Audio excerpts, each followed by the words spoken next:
আপনি খবর নিয়ে দেখেন, প্রত্যেকদিন মানুষ পিটিয়ে পিটিয়ে মারা হচ্ছে, প্রত্যেকদিন মানুষকে পিটিয়ে পিটিয়ে মারা হচ্ছে। ইচ্ছা মতো মাদ্রাসা মসজিদ ভাঙছে, ইচ্ছা মতো মাজার ভাঙছে, পুরো ইচ্ছা মতো, কাউকে পরোয়া করেন। কারণ এগুলো সব ক্ষমতার অপব্যবহার, ক্ষমতার অপব্যবহার ছাড়া অন্য কিছু না। তো এইটা একটা রাজনৈতিক দল, তারা একটা কমিউনিটির মানুষকে নিয়ে, একটা সম্প্রদায়ের মানুষকে নিয়ে শুধু রাজনীতি করে যাচ্ছে। বড় দুঃখ, আমার দেশের সংখ্যালঘুরা যখন নির্যাতন হয়, আমার দেশের সংখ্যালঘুরা যখন তাদেরকে যখন পাশবিক অত্যাচার চালানো হয়, আমার দেশের নারী নির্যাতন হয়, আমার দেশের সংখ্যালঘুদের উপরে যে নির্মম অত্যাচার হয়, আমার দেশের সংখ্যালঘুদের উপরে কোথাও দেখি আমরা মুসলমানের দাড়ি ধরে টানছে, কোথাও দেখি দাড়ি কেটে দিচ্ছে, কোথাও দেখি ধর্মের স্লোগান দিয়ে পিটিয়ে পিটিয়ে মারছে। কিন্তু আমার দেশের কিছু মানুষ তারা নীরব দর্শকের ভূমিকা পালন করে। এমনকি বড় বড় মিডিয়া, গদি মিডিয়া যারা আছে, তারা নীরব দর্শকের ভূমিকা পালন করে, কোনো আওয়াজ নাই। কিন্তু আফসোস, অন্য দেশে যখন কিছু হয়, সে দেশের আইন আছে, সরকার আছে, কানুন আছে, তার জন্য দেশ ব্যবস্থা নেবে, মনে রাখবেন। কিন্তু আফসোস, আমার দেশের তখন কিছু মানুষ তারা তখন জেগে ওঠে, তারা তখন লাফায়, তারা তখন চিৎকার করে, যেন মনে হচ্ছে এইখান থেকে সব উদ্ধার করে দেবে। এটা বড় আফসোস, বড় দুঃখ। মনে রাখবেন, বর্তমান সিচুয়েশন খুব খারাপ। মানুষের চেহারা ভালো, ড্রেস ভালো, পোশাক ভালো, গাড়ি ভালো, লুক ভালো, চুল ভালো, দাঁত ভালো, সব ভালো, কিন্তু এই মানুষের ভেতরে, মনে রাখবেন, সেই মানুষ, এই মানুষগুলোর ভেতরে সব ভালো থাকা সত্ত্বেও তাদের ভিতরগুলো খারাপ হয়ে যাবার কারণে, তাদের অন্তরগুলো খারাপ হয়ে যাবার কারণে, তাদের মনগুলো খারাপ হয়ে যাবার কারণে মানুষ এখন আর মানুষের ভেতরে আর মনুষ্যত্ব নাই। এখন মনুষ্যত্ব হারিয়ে যাওয়ার কারণে এই মানুষগুলো দেখুন এখন হিংস্র প্রাণীর নাই হয়ে গেছে।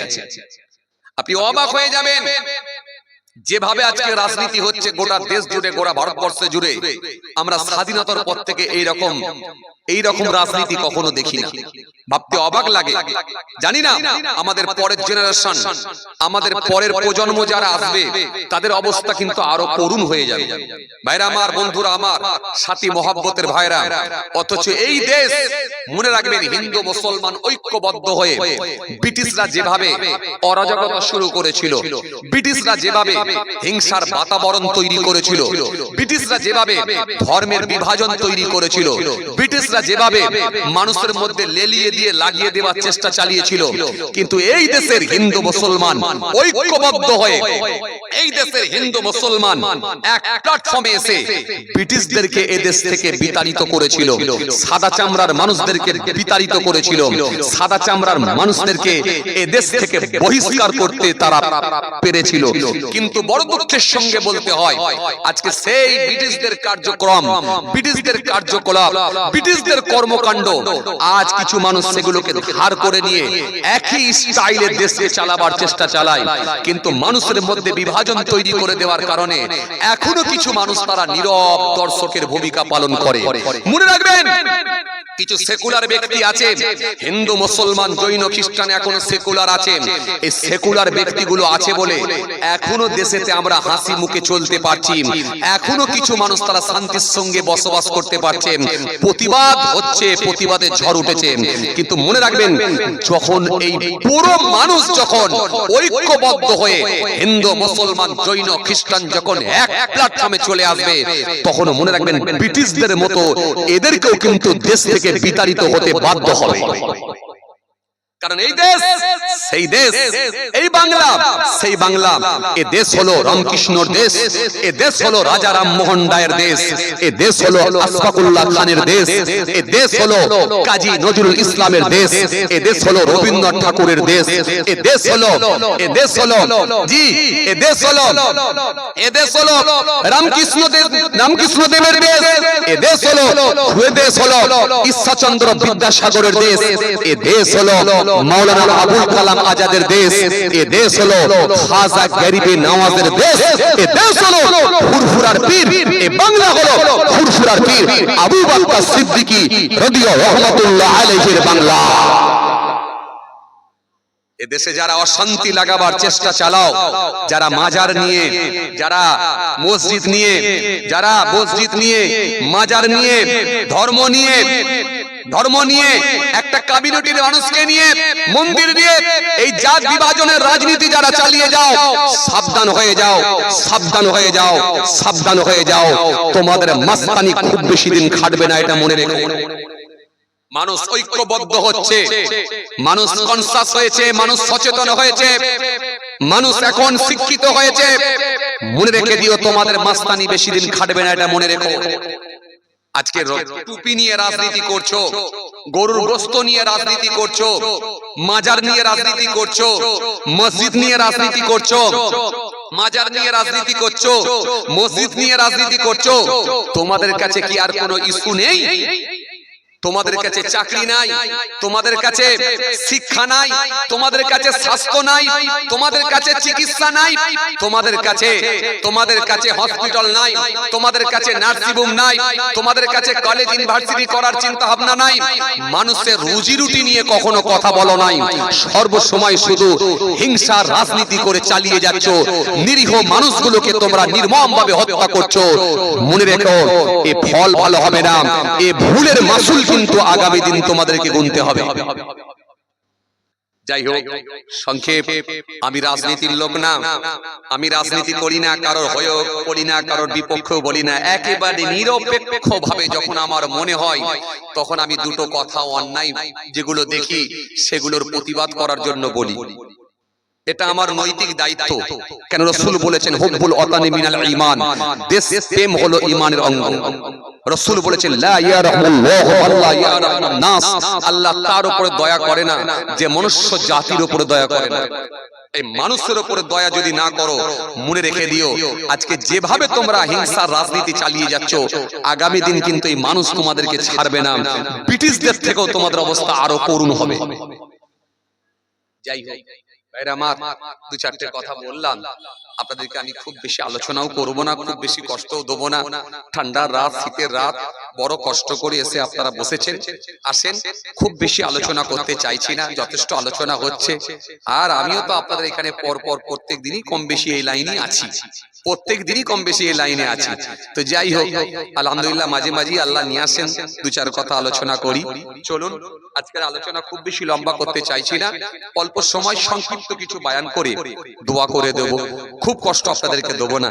যে কথা বোঝাতে চাইছিলাম, ভাইরা আমার, আসেন আসেন, শান্তি একটাই আছে, শান্তি একটাই রাস্তা খোলা, সেটা হচ্ছে আপনি যদি আল্লাহমুখী হয়ে যান, আপনি যদি দ্বীনমুখী হয়ে যান, আপনি যদি ইসলামের দিকে ধাবিত হন, তাহলে মনে রাখবেন এই রাস্তাটাই একমাত্র শান্তির রাস্তা।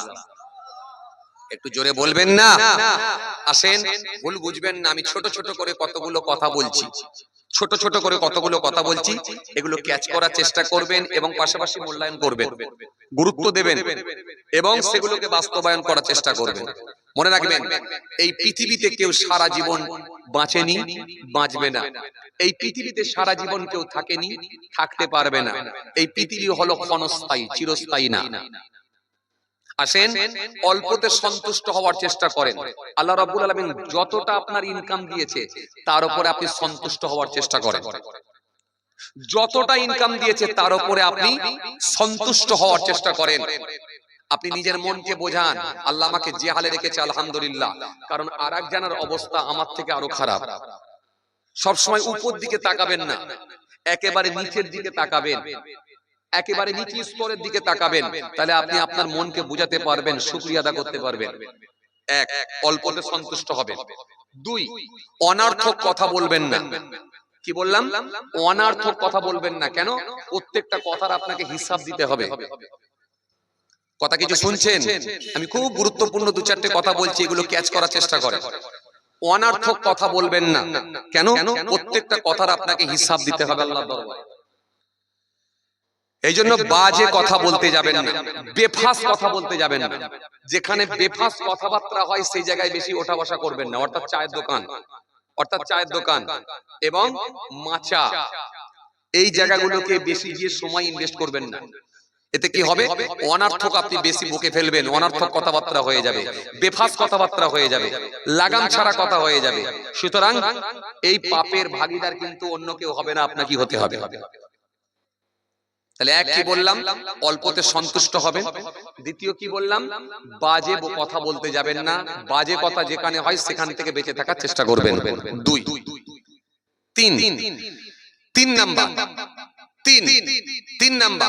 তিন নাম্বার হচ্ছে কিছু যদি নাও পারেন দু তিনটে কাজ করবেন। এক কি? নামাজটা চালিয়ে যাবেন। দুই, রমজান মাসে রোজাটা রাখবেন। আর কি? তিন, হালাল খাদ্যটা ভক্ষণ করবেন। হালাল খাদ্যটা ভক্ষণ করবেন। কেন? হালাল খাদ্য যদি না খাওয়া হয় মালিকের সঙ্গে কোনো কানেকশন থাকতে পারে না। আর হালাল খাদ্য যদি ভক্ষণ না করা হয় আল্লাহ পাকের দরবারে আপনার জবানের দোয়া কবুল হবে না। কথা কিছু বুঝাচ্ছে? হালাল খাদ্যটা ভক্ষণ করবেন আর নামাজ রোজাটা চালিয়ে যাবেন। আর কি? বিশ্বাস স্থাপন করা, ঈমান। এই ঈমানটা কিন্তু আল্লাহর উপরে বিশ্বাসের জায়গাটা ঠিক রাখবেন। কেন? ঈমানটার গুরুত্ব সবথেকে বেশি। তাহলে ঈমান বাঁচিয়ে নামাজ রোজা চালিয়ে হালাল খাদ্যটা ভক্ষণ করুন। ব্যাস, এই কটা কাজ করুন। আর মানুষের সঙ্গে মার্জিত ভাষায় কথা বলুন, হাসি মুখে কথা বলুন, ছোট ছোট করে কথা বলুন। প্রয়োজন ছাড়া কথা বলার দরকার নাই। সালাম দিয়ে বেরিয়ে যান। বেশিক্ষণ সময় দিয়ে মানুষের সামনে গল্প করার দরকার নাই। আর টার্গেট রাখবেন যতটা পারবেন মানুষের উপকার করব, ক্ষতি নয়, ক্ষতি নয়। আসুন এই কথাগুলো কথা কাজ করুক, এগুলোকে বাস্তবায়ন করার চেষ্টা করবেন। যাদের মা বাপ আছে মা বাপের সঙ্গে একটু ভালো আচরণ করবেন, ভালো ব্যবহার করবেন, হাসি মুখে কথা বলবেন, প্রতিবেশীর সঙ্গে ভালো মিষ্টি ব্যবহার করবেন, মার্জিত ভাষায় কথা বলবেন। সে হিন্দু হোক, মুসলমান হোক, খ্রিস্টান হোক, যেই হোক, ভালো ব্যবহার করবেন, হাসি মুখে কথা বলবেন, মার্জিত ভাষায় কথা বলবেন। আর কি? আর দাস দাসী যদি বাড়িতে থাকে তাদের সঙ্গে ভালো আচরণ করবেন, ভালো ব্যবহার করবেন, হাসি মুখে কথা বলবেন। আপনি নিজে যে খাবারটা খাবেন সেটাই খাওয়াবেন। আপনি নিজে যেমন নতুন জামা পরবেন তাদেরকেও নতুন কাপড় পরাবার চেষ্টা চালাবেন। বাস এইগুলো মেনে চলবার চেষ্টা করবেন। কেন? এগুলো সব আল্লাহর নির্দেশ। আমি যেগুলো বলছি না এগুলো আল্লাহর নির্দেশ। আপনারা ভাববেন যে হুজুর মনে বানিয়ে বলছে, এমনটা না। ওয়াবুদুল্লাহ ওয়া লা তুশরিকু বিহি শাইয়্যা ওয়া বিল ওয়ালিদাইনি ইহসান ওয়া বিযিল কুরবা ওয়াল ইয়াতামাল মাসাকিন ওয়াল জারিজিল কুরবা ওয়াল জারিল জুনুব ওয়াস সাহিব বিল জানবি ওয়া ইবনিস সাবিল ওয়া মা মালাকাত ঈমানুকুম ইন্নাল্লাহা ইউহিব্বু মান কানা মুখতালান ফাখুরা। কথা কিছু বুঝে আসছে? তাহলে এই কাজগুলো আপনারা করবেন। আর কি? যখন সাইকেল নিয়ে যাবেন, সাইকেল নিয়ে গেলে একটু বেশি বেশি বেশি বেশি করে কলেমা শরীফ পড়বেন। রাস্তায় যখন হেঁটে হেঁটে যাবেন একটু বেশি বেশি করে কলেমা শরীফ পড়বেন। রাস্তায় যখন হেঁটে হেঁটে যাবেন একটু বেশি বেশি করে দরুদ শরীফ পড়বেন। বাড়িতে এসে যখন বিছানায় শয়ন করবেন, শোবেন, বিছানায় শুয়ে যখন পড়বেন একটু শোবার সময় 2-4 বার দরুদ শরীফ পড়ে নেবেন। 3 বার দরুদ শরীফ কিংবা 7 বার দরুদ শরীফ পড়বেন। 3 বার কলেমা শরীফ কিংবা 7 বার কলেমা শরীফ পড়বেন। কেন? রাসূল হাদিস পাকের মধ্যে জানিয়ে দিয়েছেন যে ইমানদারের শেষ কথা হবে কলেমা, বেশক সে জান্নাতি। একটু জোরে বলবেন না? আরো জোরে হয় না? এই জন্য কালেমা, কালেমা হলো জীবনে একবার পড়া হলো ফার্জ। আর কালেমার অর্থের উপরে মৃত্যু পর্যন্ত বিশ্বাস স্থাপন করা, এটা হলো ফরজে আইন। মৃত্যু পর্যন্ত আপনাকে বিশ্বাস রাখতে হবে কলেমার অর্থের উপরে বা কলেমার উপরে। কিছু কথা বুঝে আসছে? জি, এই কালেমা শরীফটা একটু বেশি বেশি করে পড়বেন। কেন?